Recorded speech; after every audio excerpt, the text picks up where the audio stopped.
మహానుభావులందరికీ కూడా ఝాన్సీ ఆధ్యాత్మిక ముచ్చట్లకి స్వాగతం సుస్వాగతం.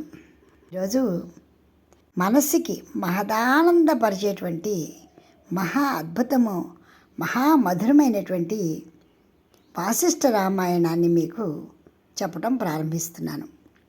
ఈ వాసిష్ఠ రామాయణాన్ని యోగ వాసిష్ఠ రత్నాకరం, వశిష్ఠ గీత, వాసిష్ఠ రామ సంవాదము ఇలా అనేక పేర్లతో పిలుస్తూ ఉంటారు. నిజంగా ఈ వశిష్ఠ గీతని విన్నవాళ్ళు ధరించిపోతారండి.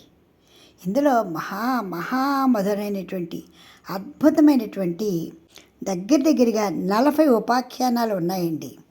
ఇది 7 ప్రకరణాలతో కూడుంటుంది. 1 వైరాగ్య ప్రకరణము, 2 ముముక్షు ప్రకరణము, 3 ఉత్పత్తి ప్రకరణము, 4 స్థితి ప్రకరణము, 5 ఉపశమ ప్రకరణము, 6 నిర్వాణ ప్రకరణము, 7 నిర్వాణ ప్రకరణంలోని ఉత్తరార్థం.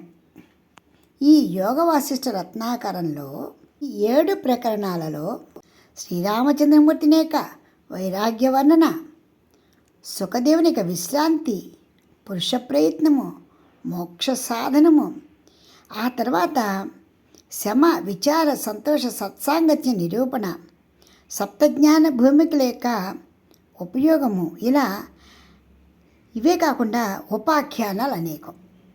కచోపాఖ్యానము, చూడాలోపాఖ్యానము, ఉసుండోపాఖ్యానం, ఇలా అనేకం. మనందరం కూడా అందరూ ఇంచుమించుగా భగవద్గీత తెలిసిన వాళ్ళే ఉంటారు.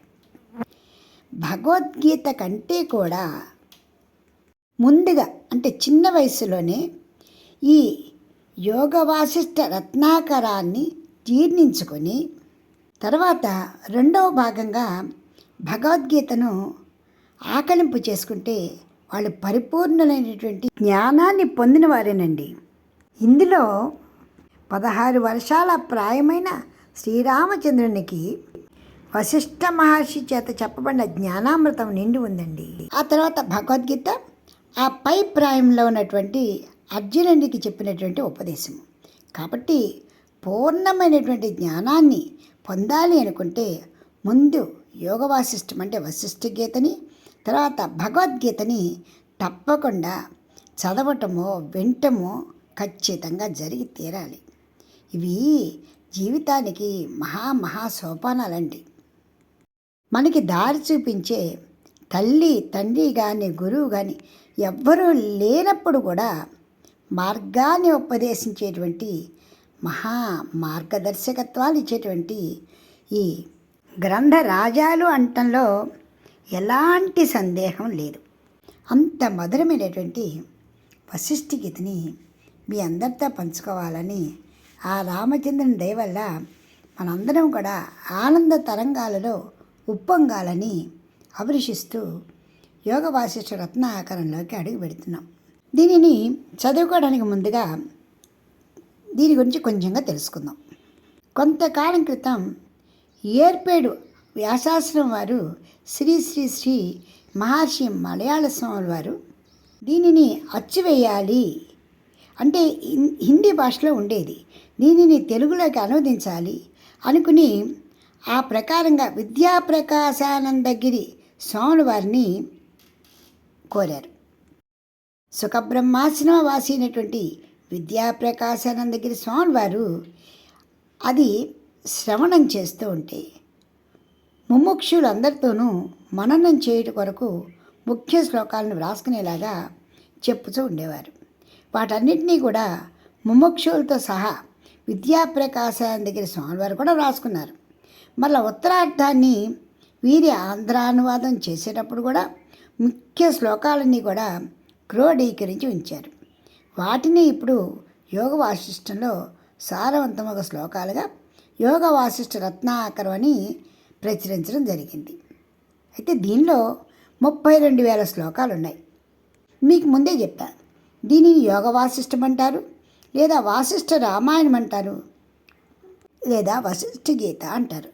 పేరు ఏదైనా అతి మధురైనటువంటి గీత ఇది.